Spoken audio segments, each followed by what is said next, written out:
কাঁচা আম দিয়ে যে এত সুন্দর নাড়ু বানানো যায় সেটা তোমরা না দেখলে বুঝতেও পারবে না, আর না খেলে তো আরও বুঝতে পারবে না। দেখো কত সুন্দর হয়েছে নাড়ুটা। এটা একদম কাঁচা আমের বানিয়েছি, টক ঝাল মিষ্টি আমের নাড়ু। তো আমি নিয়ে নিয়েছি গোটা কয়েক 4টে আম, কাঁচা আম। তো এগুলো দিয়ে আমি আজকে আমের নাড়ু বানাবো। তো প্রথমে একটা গামলাতে জল দিয়ে দিলাম, আর আমের চোচাগুলোকে ভালো করে ছিলে নিয়েছি। আর জলের মধ্যে দিয়ে দিলাম 1 চামচ মতো নুন।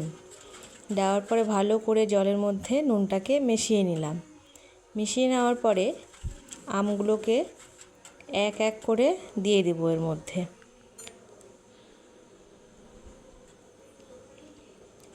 আমগুলোকে নুন জলের মধ্যে মিশিয়ে রাখছি কারণ কষ্টা ভাবটা দূর হয়ে যাবে। তারপরে যে এরকম একটা নিয়ে এই যে বড় দিকটা আছে যে এদিক থেকে আমগুলোকে এইভাবে ঝুড়ি ঝুড়ি করে নেব। এই মোটা বড় দিকটা দিয়ে করতে হবে, তাহলে বেশ ভালো হয় আমের ঝুড়িটা। এক এক করে সব আমগুলোকে এভাবে আমি ঝুড়ি করে নিচ্ছি। দেখো,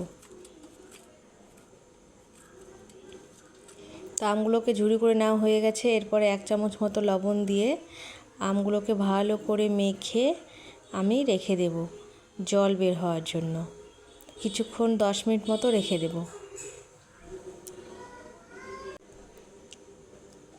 তো 10 মিনিট মতো রেখে দিলাম। দিয়ে আমি মশলাটা বানিয়ে নিই। চলো, একটু জিরে, মৌরি আর একটা শুকনো লঙ্কা ভেঙে দিয়ে দিয়েছি। দিয়ে হালকা হিটে কড়াইটাকে মধ্যে এগুলো দিয়ে নাড়াচাড়া করে ভেজে নেব। বেশি ভাজবো না, কারণ বেশি ভাজলে তিতা হয়ে যায়। তো ভেজে নিয়েছি, মশলাগুলোকে ঢেলে নিলাম। তারপরে এদিকে দেখো, রেখে দিয়েছিলাম কতটা জল বেরিয়েছে। তো জলগুলোকে ভালো করে ছেঁকে ফেলে দিলাম। যেহেতু লবণ দিয়ে রেখেছিলাম সেই জন্য অনেকটা জল বেরিয়েছে।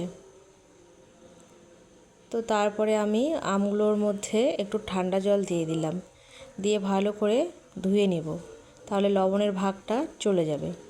অতিরিক্ত লবণ হলে বেশ ভালো লাগবে না খেতে, সেই জন্য। তো ভালো করে ধুয়ে নেওয়ার পর সেখানে আমি চিনি পরিমাণ মতো দিয়ে দিলাম। তোমরা যেটুক পরিমাণে স্বাদ মতো খাবে ঠিক সেইটুক পরিমাণে দিয়ে দেবে। তারপর শুকনো লঙ্কা দিয়ে দিলাম, সঙ্গে একটু হলুদ দিয়েছি কালার হওয়ার জন্য। তারপর ভালো করে মিশিয়ে রেখে দেব।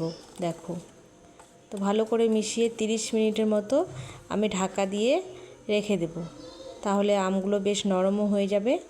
আর চিনির যে জলটা থাকবে, দেখো জলটা বেরিয়ে গেছে, কত সুন্দর হয়েছে।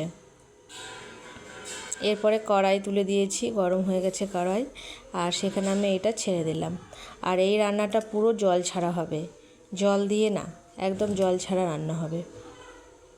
তো প্রথমে হিটটাকে বাড়িয়ে দিব, বাড়িয়ে দিয়ে নাড়াচাড়া করতে থাকবো এভাবে।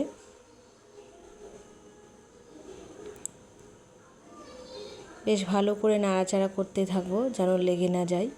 আর হিটটাকে প্রথমে বাড়িয়ে দিয়ে রাখবো। দেখো ফুটছে, আর ধীরে ধীরে এত সুন্দর কালারটা চলে আসবে। দেখো অনেকটা কষিয়ে নিয়েছি, তারপরে আমি একদম হালকা হিট করে দেব। কালারটা কত সুন্দর এসেছে, আর কালারটা বেশ পরে আসে। আর আমি যে মশলাটা করলাম, তখন মশলাটা করে রেখেছিলাম, একদমই মিহি করে গুঁড়ো করিনি, একটু হালকা হালকা গোটা গোটা রেখেছি, তাহলে টেস্ট ভালো লাগে।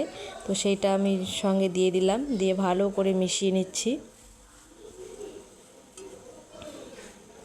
তো আমার রান্নাটা প্রায় হয়ে এসেছে। তারপর দেখো, ঠান্ডা করার জন্য রেখে দিচ্ছি। এভাবে ছড়িয়ে রেখে দেবে ঠান্ডা হওয়ার জন্য। ঠান্ডা না হওয়া অবধি তো নাড়ু বানানো যাবে না, সেই জন্য ঠান্ডা করার জন্য রেখে দিচ্ছি। তারপরে ঠান্ডা হতে থাক। তো ঠান্ডা হয়ে গেছে, তারপরে তোমাদের সামনে চলে আসলাম। দেখো কত সুন্দর হয়েছে। এখন আমি হাত দিয়ে এটাকে গোল করে করে নাড়ু পাকিয়ে নেব। দেখো কত সুন্দর হচ্ছে, টক ঝাল মিষ্টি আমের নাড়ু, কাঁচা আমের, খেতে দারুণ স্বাদ হয়েছে। তো এক এক করে আমি সব নাড়ুগুলো বানিয়ে নিলাম। তোমরাও বাড়িতে বানিয়ে দেখতে পারো, এত সুন্দর খেতে হয়েছে কি বলবো। দেখো কত সুন্দর।